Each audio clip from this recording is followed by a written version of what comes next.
Hi, in today's video, I'm going to show you how you can unlock all your unused potential. My name is Josko Deletis, and welcome to Inner Transformation. Now, it's true that you were given enough potential that if you lived 100 lifetimes, you wouldn't be able to use it up. Some of you might be asking yourself, well, I do have a lot of potential that I feel like I'm not using. In fact, everyone has so much potential that they're not using right now. So in today's video, I'm going to show you methods and some techniques where you can release this unused potential. So one of the first things, and it's a complex subject, but I'll go over it very briefly. What you need to do is reprogram your emotional responses to certain events or certain tasks. What do I mean by that? When you're given a task or something you have to do, whether it be washing the dishes, a new project, taking your kids to school, or going out to dinner, you already have some kind of emotional response to it. Now, for some of these, it might be a positive emotion such as enthusiasm or joy. For others, it might be frustration, pain, anger, something like this. Now, in a situation where you're using this emotion that's positive, such as enthusiasm or motivation, you're actually releasing the brakes on your potential, and you're allowing your mind to start thinking creatively, thinking all the creative processes that need to happen for this outcome of whatever task that you're given. Now, if you use a negative emotion like frustration, then you're stuck in this I have to mode or I should do this, and this really limits the potential of your choices. Now, this makes sense, right? If you have to, let's say, wash the dishes and you don't like washing the dishes, well, that process is going to be very painful and very somewhat annoying. You're not even going to enjoy it. But for some people, they like washing dishes. It lets them think. And that process that might take 10 or 20 minutes for them seems like, only a second. So think about all the things in your life that kind of frustrate you, or when you're given a task or an assignment or some kind of new project that you have to do. And think about what kind of emotional response you have to that task. Now you ask yourself, well, okay, so I don't like doing this and I like doing this. And if I don't like something, it's fake if I fake it, right? If I fake like I want to do it. So what can I do about that?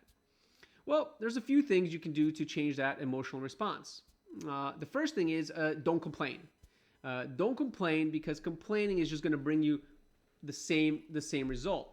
Also, complaining is also negative emotion, which limits our potential of choices. When we're complaining about something or we're frustrated with something, then we really limit our choices because you said I have to do this or I can't do this. I hate doing this. You don't leave any room for anything else.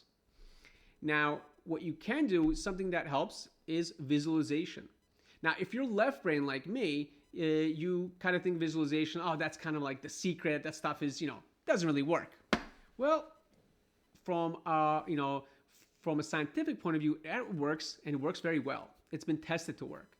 The way visualization works is you're really tricking your nervous system into living, that emotion over and over, and then you're connecting that emotion to that task. So when the task comes, your nervous system is already pre-programmed to, have that reaction or that emotional reaction.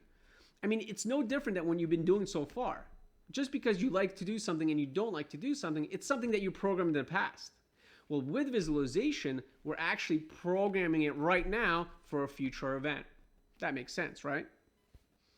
Something else that you can do is a breath work. And I'm a big proponent of this. Anyone that knows me knows I love to do breath work because it releases all these energy blocks. There's so many different kinds of breath work you can do. You can look, in this Facebook page, or join our Inner Transformation Discovery Society group, and we talk a lot more about breath work. Something else that helps release potential is meditation. Because with meditation, what you do is you're basically kind of cleaning out the garbage and seeing what all the programs you have in your mind for those emotional reactions. When we meditate, we kind of loosen that reaction, the thought, and then the reaction to that thought. We kind of loosen it and allow ourselves to consciously reprogram it. Now, it's very beneficial, and especially in the last 10 or 20 years, top CEOs, top entrepreneurs, top creative people, they all meditate. And it's not something that, that can be overlooked. Now, if you say, well, I've tried meditation, but it's not for me. Well, think about it. Have you ever been good at anything the first time you tried it? For the most part, no. It's something you need to practice.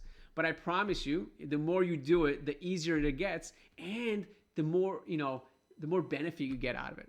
Also, if you're thinking that, you've emotionally attached the process of meditation to something negative. Also, it could be with visualization.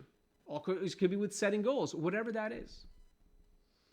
So those are just a few things you can to release your potential. Trying new things, but with a positive emotional reaction to it.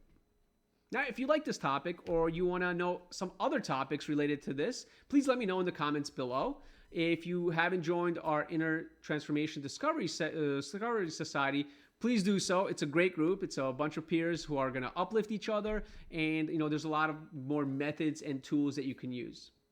Thank you for your time. My name is Josko Deletis, and I'll see you in a future video.